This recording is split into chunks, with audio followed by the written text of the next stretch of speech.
एक सेठ के 3 बेटे थे। एक दिन उसने अपने बेटों को पास बुलाया और कहा, अब मेरी उम्र हो गई है, मैं पूरा व्यापार अकेले संभाल नहीं सकता।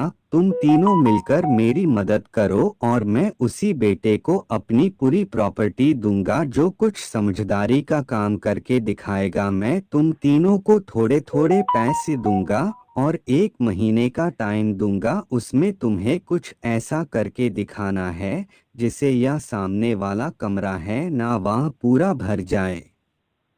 मुझे पूरी उम्मीद है कि मेरे बेटे अच्छा करके दिखाएंगे। तीनों भाई आपस में विचार विमर्श करते हैं और सुबह तड़के ही शहर की ओर निकल जाते हैं और आपस में बातें करते जाते हैं कि देखो ना, पापा ने कितने कम पैसे दिए हैं, हम इसमें कौन सा बिजनेस जमा लेंगे।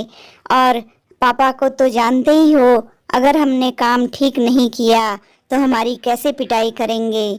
हाँ हाँ छोटे, याद है बचपन में खूब पिटाई किया करते थे। हाँ हाँ, लत्तम जूतम दे दनादन। इस तरह तीनों शहर को पहुंच जाते हैं और बड़ा बेटा और मझला बेटा शहर की रंगीनियों में खो जाते हैं और अपने पैसे उड़ाने लगते हैं।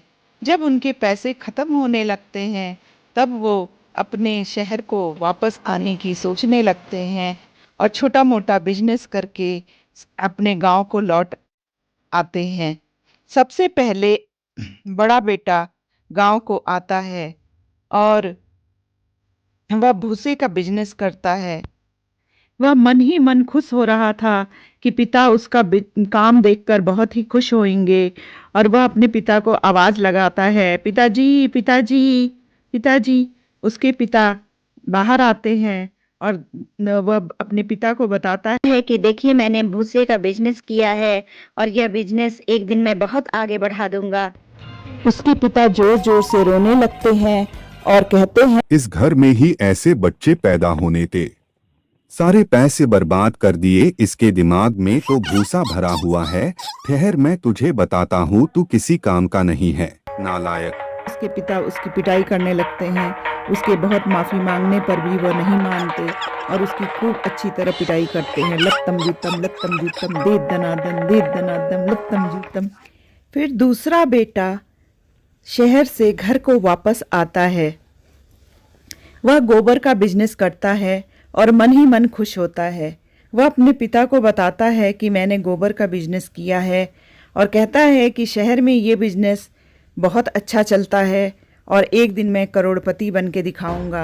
पिता ने कहा, सारे पैसे बर्बाद कर दिए। इसके दिमाग में तो गोबर भरा हुआ है। ठहर, मैं तुझे बताता हूँ, तू किसी काम का नहीं है, नालायक। और फिर उसकी पिटाई करने लगते हैं। लत्तम जितम दे दनादन।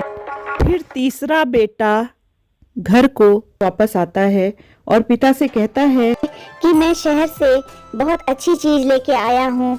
ये देखिए, ये दीपक, और इससे पूरे कमरे में उजाला हो गया है। और आपकी शर्त भी यही थी कि ऐसा कुछ लाओ जिससे कमरा भर जाए, और आपकी शर्त मैंने पूरी कर दी। उसके पिता बहुत खुश होते हैं और कहते हैं, तुम ही मेरे काबिल बेटे हो। अपने भाइयों को देखो, एक ने भूसे का बिजनेस किया है और दूसरे ने गोबर का। तुम तो सबके लिए उपहार भी लेकर आए हो और पैसे भी बचाकर लाए हो। मैं तुम्हें ही अपनी पूरी प्रॉपर्टी दूंगा क्योंकि तुम ही सबसे काबिल हो। वह अपने बेटों को अपने पास बुलाता है और उसके द्वारा लाए हुए उपहारों को दिखाकर कहता है कि बेटो, तुम छोटे से कुछ सीखो और अपने दिमाग का सही इस्तेमाल करो, मेहनत करो ताकि समाज में इज्जत पा सको और सभी तुम्हारी इज्जत करे। धीरे धीरे उसके बच्चे अपना व्यापार अच्छे से बढ़ाते हैं और खूब तरक्की करते हैं और सेठ का उस इलाके में खूब नाम रोशन हो जाता है।